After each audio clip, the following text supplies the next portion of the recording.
जी sir.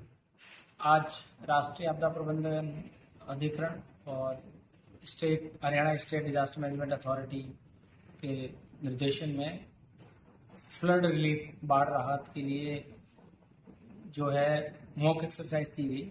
और उसके लिए सबसे पहले 6 मई को पहले हमारी बेसिक ब्रीफिंग हुई थी। उसके बाद 12 मई को टेबल टॉप एक्सरसाइज हुई थी, जिसमें विभिन्न विभागों को दिशा निर्देश दिए थे, उनके रोल के, उनके मोबिलाइजेशन के। और आज 14 मई को वो वास्तविक सिनेरियो के हिसाब से फ्लड की जो है ड्रिल्स हुई है कि कैसे बाढ़ आ जाती है रियल टाइम में, कैसे लोग फंस जाते हैं, पशु फंस जाते हैं, आप प्रॉपर्टी का नुकसान हो जाता है, तो उसमें कैसे जो है रिस्पॉन्स हो, कैसे एक विभिन्न विभागों का जो सामंजस्य है वो दिखे। तो आज हमारी 2 जगह पे सुबह 7:30 बजे हमें अलर्ट आया कि भी फ्लड का लेवल मार्कंडा रिवर में बढ़ गया है, बाढ़ पानी का जो इस तरह बढ़ने की वजह से फ्लड आ गई है। तो हमने झांसा और तंगौर विलेज में फ्लड सिनेरियो को दिखाया। और हमारे वहाँ पे इंसिडेंट कमांडर दोनों जगह एसडीएम पेवा झांसा में और एसडीएम शाहबाद जो है तंगौर में, उन्होंने अपनी टीम के साथ वहाँ स्टेजिंग एरिया सेटअप किया और इसकी रिस्पांस को प्रॉपर वहाँ लोगों को रेस्क्यू किया। रेस्क्यू करने के बाद सारे विभागों की क्या चीज़ की कमी रही, क्या चीज़ अच्छी रही, क्या हम अच्छा कर सकते हैं जब वास्तविक में ऐसी आपदा आ जाती है, उन पे परिचर्चा हुई। और परिचर्चा के बाद वो यहाँ पे जो डिस्ट्रिक्ट इमरजेंसी ऑपरेशन सेंटर, जो कंट्रोल रूम हमारे यहाँ पे एनआईसी रूम में बनाया गया, जहाँ खुद मैं 9 बजे से मेरी टीम के साथ मौजूद था, सभी विभाग अध्यक्ष यहाँ पे मौजूद थे, वो रियल टाइम वहाँ से अपडेट ले रहे थे।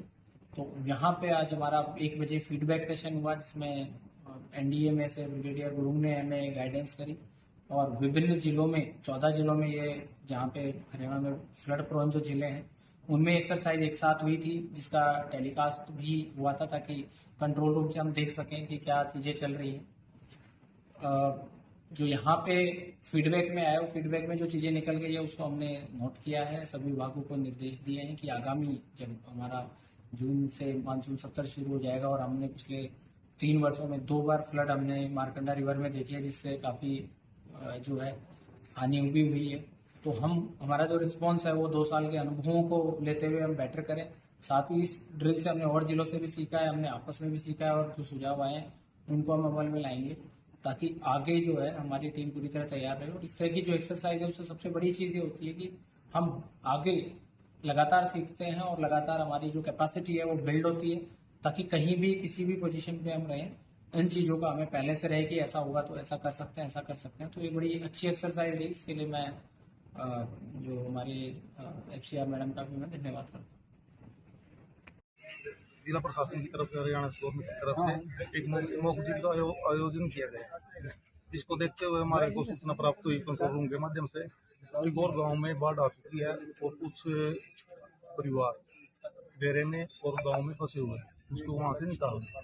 तो मॉक ड्रिल के माध्यम से उनको निकाला गया, जिसमें 2 बच्चे, एक लेडीज और एक बुजुर्ग जो बीमार था, और एक लेडीज जो प्रेग्नेंट थी, और उससे अलग डेरे में एक स्नेक बाइट का काटा हुआ था, जो उसको भी रेस्क्यू किया गया, जिसको सुरक्षित निकाल कर एम्बुलेंस के जरिए उसको सिविल हॉस्पिटल में भेजा गया।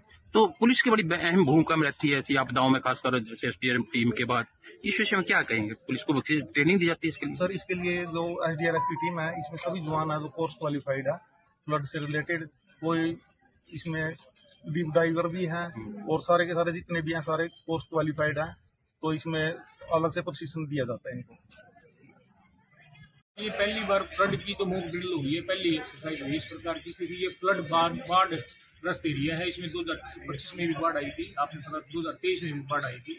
तो ये जो भी बाढ़ ग्रस्त एरिया है हरियाणा में, उनमें सब में आज एक स्टेट लेवल की एक मॉक ड्रिल एक्सरसाइज हमने करी है, तो ताकि लोगों को भी अच्छी तरह हमारी सारी मशीनरी मैन सारा सब कुछ हमारे रेडी हो जाए। अगर भविष्य में इस सीजन में कुछ इस प्रकार की आपदा हमारे पास में आती है, तो हमारी सारी टीम पूरी तरीके से तैयार होगी, और कम से कम लॉस आदमियों का चलता है, जो भी पशुओं का जो भी कम से कम लॉस हम कर सकें, और सारी चीज़ों को बढ़िया तरीके से बता सकें। इसके लिए प्रिपरेशन के लिए एक्सरसाइज। कितने विभागों ने भाग लिए थे इसमें? इसमें सारे लाइन डिपार्टमेंट्स ने भाग लिया है। सारे लाइन डिपार्टमेंट हमारे जो जिला प्रशासन करते हैं, उसके अलावा यहाँ इसमें एसडीआरएफ भी थी, और उसके अलावा इसमें हमारी जो आर्मी से भी टीम जो थी, उन्होंने भी इसके अंदर भाग लिया। तो पुख्ता इंतजाम, गांव वाले कह रहे थे कि पुख्ता इंतजाम नहीं होते इसलिए बाढ़ आती है, यहाँ पे कोई बांध वगैरह नहीं बनाया जाता। पुख्ता के इंतजाम इसमें सारे हमने पुख्ता इंतजाम कर रखे हैं। पिछली बार भी जैसा जो था यहाँ पे आपको पता है कि ये नेचुरल स्लोप है जो मारकंडा का, उसमें आता है। पिछली बार भी आबादी में पानी जो है बहुत कम, एक आधी ऐसी इंसिडेंट थी कि आबादी में पानी गया था। आबादी में पानी पिछली बार भी नहीं पहुंच पाया था। अब की बार हमारे और ज्यादा पुख्ता इंतजाम है। हमने टाइम से रहते हुए जैसे मारकंडा के लिए जहां जहां पे भी ये इसकी स्ट्रेंथनिंग है या जो माइनिंग की परमिशन दिलवानी थी इसके वो करने के लिए सारे काम हमने शुरू से कर दिए। ठीक है, शुक्रिया। और हरियाणा सरकार के निर्देश अनुसार गांव तंगौर में रेस्क्यू ऑपरेशन किया गया।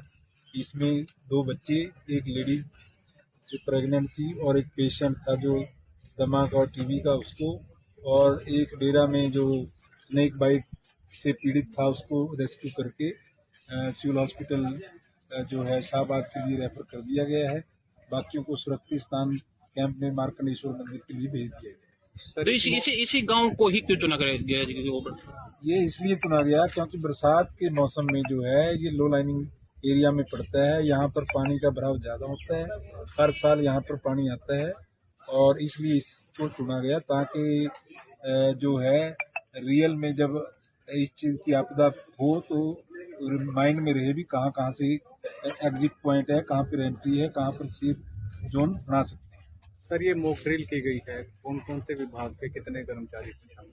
इसमें सभी जो है विभागों के कर्मचारी थे। पुलिस विभाग, रेवेन्यू डिपार्टमेंट, जो है पब्लिक हेल्थ, और इसमें बिजली बोर्ड, आर्मी भी इसमें इन्होंने जो है पार्टिसिपेट किया है और सभी विभागों ने जो है अपना काम बड़ी बखूबी से निभाया है।